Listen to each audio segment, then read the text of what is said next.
यहाँ पर ऑलरेडी एक कैटेगरी बनी है, एक दो हम और बना लेते हैं, इसको अपलोड भी कर सकते हैं।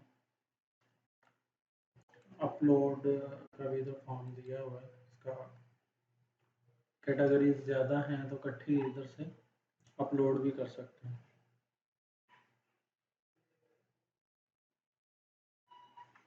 तो ये आइटम टेम्पलेट्स वाली ही इसकी कैटेगरीज हैं। हम वैसे ही यहाँ से 2-4 कैटेगरी क्रिएट करके तो फिर एसेट को क्रिएट करते हैं।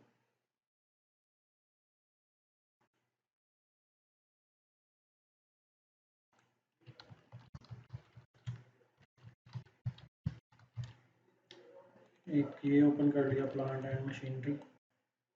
व्हीकल ऑलरेडी ओपन है, और एक और कर लेते हैं, लैंड एंड बिल्डिंग।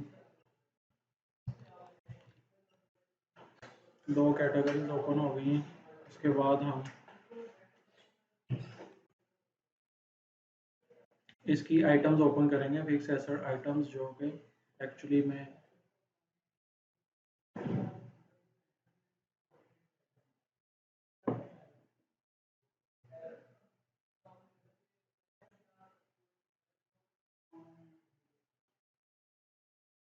यहाँ पे हम करते हैं एक प्लांट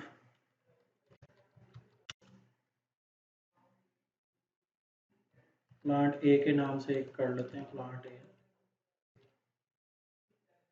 इसका यूनिट टाइप आप सेलेक्ट कर देंगे ईच,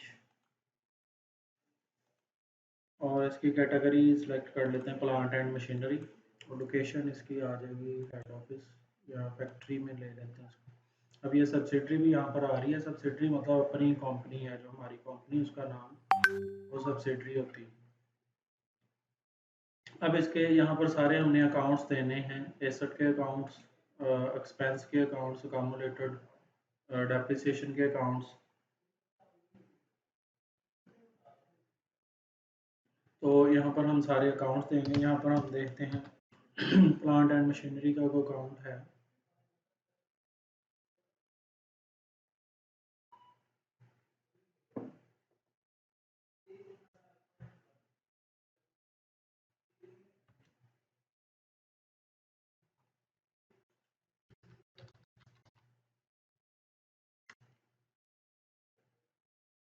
तो यहाँ पर जनरल मशीनरी आ रही है, यूटिलिटी मशीनरीज आ रही हैं, फिक्स एसेट के अकाउंट है, साथ में अकाउंट्स की टाइप भी दी हुई है। तो इसको यूटिलिटी मशीनरी में ले लेते हैं क्योंकि फिक्स एसेट का अकाउंट है। इसके साथ ही यहाँ पर नीचे डेप्रिसिएशन का अकाउंट हम लेंगे, डेप्रिसिएशन एक्सपेंस अकाउंट, इधर इसकी डेप्रिसिएशन जाएगी, और अकामुलेटेड डेप्रिसिएशन का भी अकाउंट लेंगे, जो कि कॉन्ट्रा एसेट अकाउंट होता है। यानी कि जब बैलेंस शीट में फिक्स एसेट आते हैं ऊपर, तो नीचे उसमें फिर ये जो अकामुलेटेड डेप्रिसिएशन का होता है अकाउंट, ये लेस हो जाता है, और डेप्रिसिएशन इसमें से लेस हो जाती है। तो इस तरह से फिर ये, अब इसके डेप्रिसिएशन रेट ले लेते हैं हम 5%। ये ईयरली रेट होता है, और इसकी हम जो कॉस्ट है वो ले लेते हैं 2 मिलियन, यानी कि 20 लाख इसकी कॉस्ट हम ले लेते हैं। और इसकी ओपनिंग डेट है वो फर्स्ट, हम इसकी ओपनिंग डेट ले लेते हैं। इस तरह से ये एसेट क्रिएट होगा। प्लांट ए हमने लगा लिया, किसी भी चीज़ का प्लांट है लेट्स सपोज, तो उसकी हमने ये सारी चीज़ें, अकाउंट्स वगैरह सारे हमने लगा के इसको क्रिएट करना है।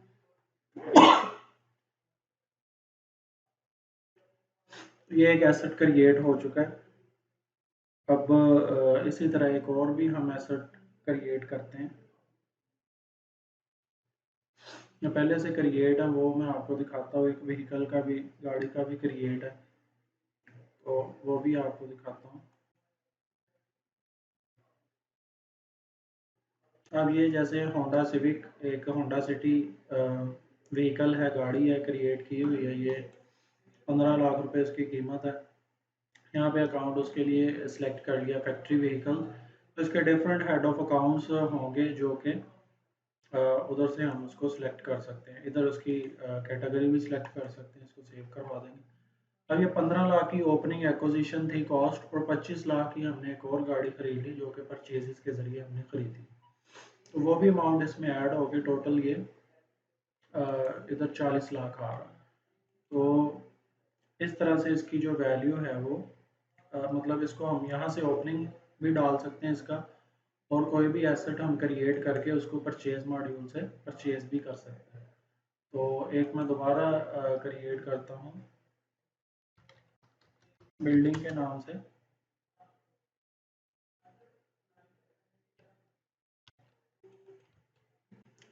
यहाँ पर उसकी फिर हम स्टॉक यूनिट भी लेंगे और कैटेगरी भी सिलेक्ट करेंगे, लैंड एंड बिल्डिंग, और लोकेशन इसकी ये हेड ऑफिस रख लेते हैं, इसका भी अकाउंट आएगा। ये अकाउंट्स जो हैं ऑलरेडी चूँकि फिक्स एसेट के ये ओपन है चार्ट ऑफ अकाउंट में, तो वहाँ से अकाउंट ये आ रहे हैं। बाकी जो डेप्रिसिएशन का अकाउंट है वो सेम ही लगेगा इसको, डेप्रिसिएशन एक्सपेंस वाला ये लग जाएगा। डेप्रिसिएशन और मशीनरी का अलहदा भी खुला हुआ है, डेप्रिसिएशन एक्सपेंस का हम इसको लगा देंगे और यहाँ पर अकामुलेटेड डेप्रिसिएशन का ही आएगा इकट्ठा अकाउंट, और इसकी भी ओपनिंग डेट 1, और इसको हम 50 लाख ले लेते हैं, इसकी डेप्रिसिएशन रेट 5% लगा देते हैं। इस पे डेप्रिसिएशन नॉर्मली चार्ज नहीं होती, इसकी वैल्यू प्रॉपर्टी की तो बढ़ती है, एप्रिसिएशन होती है, तो उसके लिए एसेट रीवैल्यूएशन का फॉर्म होता है। तो अब इसको हमने क्रिएट कर लिया। इसकी अब मैं रिपोर्ट भी आपको दिखाता हूँ, फिर आगे इसकी जो फर्दर ट्रांजेक्शन है वो भी हम देख लेते हैं कैसे कैसे ये वर्क करती हैं। तो इस तरह से 1 बाय 1 हम एसेट यहाँ पर क्रिएट कर सकते हैं। जो भी हमारी गाड़ियाँ हैं, हमारी बिल्डिंग है, प्लांट एंड मशीनरी है, या ऑफिस फर्नीचर है, उसके बाद कोई एसी हैं, लैपटॉप्स और कंप्यूटर्स हैं, और ऑफिस फर्नीचर है। तो जिस तरह जो भी चीज़ें जो हम 1 साल से ज़्यादा मुद्दत के लिए इस्तेमाल करने के लिए लेंगे, हमारे फिक्स एसेट्स होते हैं, हमारे फिक्स एसेट में वो आएंगे। उनका अलग अलग अकाउंट भी हम चार्ट ऑफ अकाउंट में क्रिएट कर सकते हैं, और इसके अलावा उनकी डेप्रिसिएशन के लिए भी अलग-अलग अकाउंट भी हम क्रिएट कर सकते हैं अगर हमने उनकी डेप्रिसिएशन अलग-अलग अकाउंट्स में देखनी है। तो अभी हमने ये 3 अकाउंट्स जो 3 चीज़ें थी वो क्रिएट कर ली। अब इसको हम परचेज़ भी कर सकते हैं, ठीक है? जैसे बिल्डिंग है या प्लांट है, तो हम परचेज़ मॉड्यूल से इसको डायरेक्ट मैं परचेज़ भी करके दिखाता हूँ। इसको हम परचेज़ भी कर सकते हैं, उसी में उसकी वैल्यू ऐड हो जाएगी। यानी कोई नया आप ओपनिंग अगर उसका नहीं डालना, तो आप जस्ट उसका एसेट यहाँ पर क्रिएट करें और उसको आगे यहाँ पर आके परचेज वेंडर बिल, ये जब हम नेक्स्ट वीक में पढ़ेंगे परचेज मॉड्यूल पूरा, तो उसमें भी पूरा आपको डिस्कस करके ये करेंगे हम परचेज मॉड्यूल। अभी जस्ट उसकी मैं एक एंट्री करके आपको दिखाने लगा हूँ कि इसको परचेज कैसे कर सकते हैं। यहाँ पर आइटम सारी आ जाएंगी, जो आइटम्स हमने उस दिन भी ओपन की थी, और जो एसेट वाली जो आइटम्स हैं हमारी वो भी यहाँ पर आ जाए। प्लांट ए है, तो एक प्लांट हम लेट्स सपोज हमने और बाय कर लिया, ठीक है? यहाँ पर उसकी नरेशन दे सकते हैं, प्लांट ए परचेज्ड। तो ये जो इसकी वैल्यू होगी ये भी हमारे उसी मॉड्यूल में जाके आगे एंटर हो जाएगी, उसमें हमें शो करेगी कि ये 15 लाख का एक और प्लांट हमने खरीद लिया। तो इसकी क्वांटिटी नरेशन में दे सकते हैं आपकी कितनी क्वांटिटी है, और आप उसमें जो एसेट्स हैं उसमें टोटल वैल्यू आपको ये बैलेंस शीट में शो करेगा। अब हमने ये 15 लाख का ख़रीदा प्लांट है, तो इसकी हम दोबारा रिपोर्ट अगर देखते हैं तो ये देखें, ये 20 लाख का पहले हमने लिया था, 15 लाख का परचेज कर लिया, तो ये 35 लाख टोटल हमारा हो गया। तो ये टोटल अभी 35 लाख आ रहा। अब इसकी हम एक ट्रांजैक्शन करते हैं, यहाँ से हम इसकी इकट्ठी सम ऑफ रिपोर्ट भी देख सकते हैं, जिसमें तमाम जो एसेट्स हैं उनकी वैल्यू हमें ये शो करवा देगा। अब ये होंडा सिटी व्हीकल है, ये 25 लाख की एक परचेज की है, 15 लाख का ओपनिंग डाला था, तो 40 लाख की इसकी वैल्यू आ रही है। इस तरह ये 1,50,000 की बाइक है, फिर बिल्डिंग थी वो 50 लाख की है, प्लांट है एक हमने 2 मिलियन का बाय किया और एक जो हमने 15 लाख का अभी बाय किया, तो ये टोटल उसकी वैल्यू 35 लाख आ रही। अभी हम इसकी डेप्रिसिएशन की एंट्री करते हैं। ये डेप्रिसिएशन रेट है, तो इसको भी हम देखते हैं ये किस तरह वर्क करता है। डेप्रिसिएशन की कैलकुलेशन होती है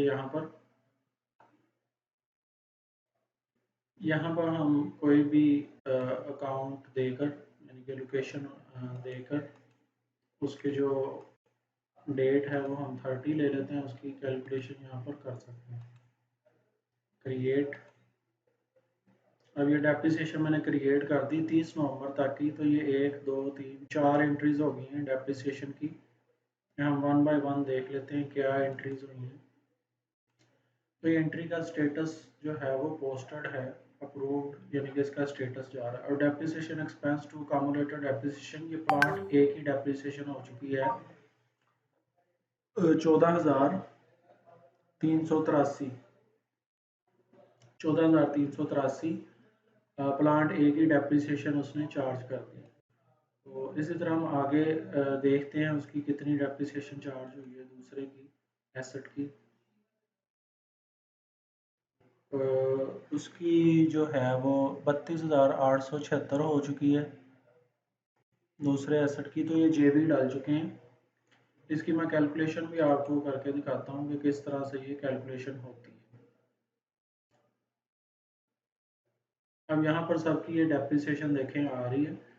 इसको मैं साथ ही आपको कैलकुलेट भी करके दिखाता हूँ कैसे कैसे आ रही है।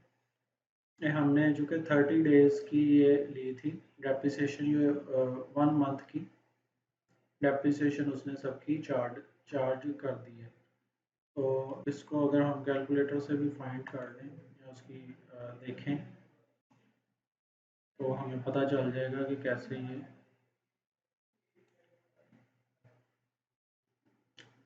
अब ये पहला जो है ये 4 मिलियन आ रहा है, उसके ऊपर 10% जो है डेप्रिसिएशन है, ये पूरे साल की है। उसको डिवाइड जब 12 पे करेंगे तो ये 33,333 आपका आ जाएगा। तो उसके मुताबिक ही ये डेप्रिसिएशन आ रही 32,876। कुछ दिनों का इसमें फ़र्क है, वो डेज़ के हिसाब से क्योंकि कैलकुलेट करता है, तो दिनों के हिसाब से ये इसकी डेप्रिसिएशन आती है। अब ये दूसरी 1,50,000 है, 0.10, ये 15,000 आई, और डिवाइडेड बाय हम जब 12 करेंगे तो 1250। तो उस इस तरह से ये डेप्रिसिएशन ये दिनों के हिसाब से करता है कि आपने 30 डेज आप जितने दिन थे उतने दिनों की ये कैलकुलेशन करेगा। क्योंकि ये एसेट हमने आज की डेट में बाय किए हैं। जैसे ये बिल्डिंग थी, इसकी ओपनिंग डेट हम देख लेते हैं कौन सी डाली थी, 1 नवंबर है ओपनिंग डेट इसकी, 1 नवंबर है। तो उसी हिसाब से ये इसकी फिर कैलकुलेशन करेगा, जितने का वो महीना होगा 30 डेज का है, तो उस हिसाब से ये इसकी कैलकुलेशन दिनों के हिसाब से कर देगा। जैसे ये कितना 5 मिलियन है, तो इसके ऊपर हमने 5% डेप्रिसिएशन रखी है, 2,50,000 आ गई कि पूरे साल की है। तो इसको हम पर मंथ उसके ऊपर डिवाइड करके पहले एक दिन की निकालेंगे, डिवाइडेड बाय 365 मल्टीप्लाई बाय 30। तो 20,574 ये हमारी टोटल 20,574 आ रही है। यानी कि मल्टीप्लाई बाय हमने करना है उसको 30 से, और डिवाइड बाय करना 365 से। तो जितने दिनों की होगी उतने दिनों की ये डेप्रिसिएशन आ जाएगी। 1 नवंबर से हमने इसको लिया है, 30 नवंबर तक उसकी डेप्रिसिएशन निकाली। इस तरह से हर एक की एसेट की डेप्रिसिएशन आ जाएगी। इसके बाद वो जो डेप्रिसिएशन की एंट्रीज हैं वो हम देख भी सकते हैं कहाँ पर डली हैं वो। फिक्स एसेट डेप्रिसिएशन में यहाँ पर उसकी एंट्रीज डलेंगी। एसेट डेप्रिसिएशन ये 1 2 3 4 सारी एंट्रीज यहाँ पर डली हुई हैं। इसके हम स्टेटस भी चेक कर सकते हैं कि स्टेटस इसके अप्रूव्ड है। और जो ओपनिंग का वोचर था, जो हमने ओपनिंग डाला है, उसका वोचर हमारे पास वो जनरल वोचर में जाएगा, जो हमारा ओपनिंग का वोचर होगा। इसको हम ये डाउनलोड भी कर सकते हैं। ठीक, यहाँ पर आइटम आ रही है बाइक, ठीक है, और उसकी ये डेप्रिसिएशन आ रही है, वो हमें सारा कुछ ये पता चल रहा है। 30 नवंबर का ये वोचर डेट है। तो इसके अलावा जो हमने ओपनिंग डाली थी, वो हमारे पास यहाँ पर जर्नल वोचर में एंट्रीज आएंगी। बाय डिफॉल्ट वो खुद ही एंट्रीज यहाँ पर आ चुकी होंगी, जो कि हम एसेट्स की एंट्रीज डालेंगे। वो बैकएंड पे सेव हो रही होती हैं, यहाँ पर ऑटोमेटिकली वो एंट्रीज हमारे पास आ जाएंगी।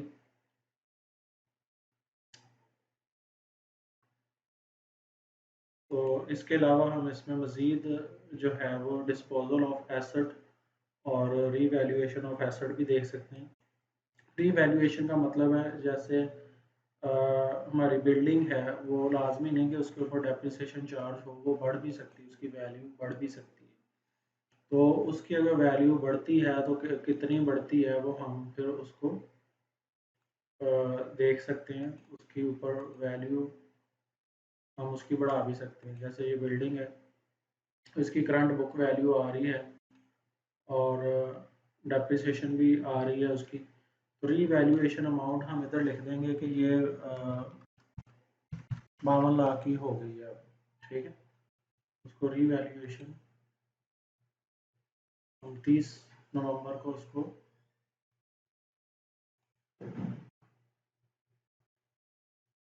रीवैल्यूएशन उसकी सेव करवा देते हैं। तो अब उसकी जो वैल्यू है वो 52 लाख हो जाएगी, क्योंकि वो बढ़ गई है। जो एक्सेस अमाउंट होगी वो हमारे पास सिस्टम में शो करेगी कि उसकी जो अमाउंट है वो एक्सेस हो चुकी है। एसेट में वो आएगी अमाउंट। अब इसी तरह इसकी एक और एंट्री होती है, disposal of asset. Disposal of asset जो है ये होता है कि जब किसी एसेट को आपने सेल करना है। सेल आपने करना है या राइट ऑफ करना है, दो तरीके इसके होते हैं। सेल आपने लेट्स सपोज 30 नवंबर को आपने ये कस्टमर है ABS डेवलपर्स, इसको आपने एक एसेट जो आपकी बिल्डिंग है वो सेल करनी। उसकी करंट बुक वैल्यू वो सब कुछ आ रहा होगा, यहाँ पर आ जाएगी। उसकी एक्विजिशन कॉस्ट भी आ रही है, डेप्रिसिएशन कॉस्ट भी आ रही है। हम उसको कहते हैं कि 52 लाख का मैंने सेल कर दिया। इसको डिस्पोज ऑफ करते हैं, तो ये 52 लाख का सेल हो जाएगा। जो इसकी बुक वैल्यू से ज़्यादा अमाउंट थी वो हमारे पास प्रॉफिट की शक्ल में आ जाएगी। बाकी सारी अमाउंट जो है हमारे पास वो आ जाएगी, काउंटर रिसीवेबल स्टैंड हो जाएंगे उसके, और जो बाकी अमाउंट है वो हमारे पास कैश हम उससे रिसीव कर लेंगे। इसकी एंट्री भी यहाँ पर जर्नल एंट्री में सेव होगी, डिस्पोज ऑफ की।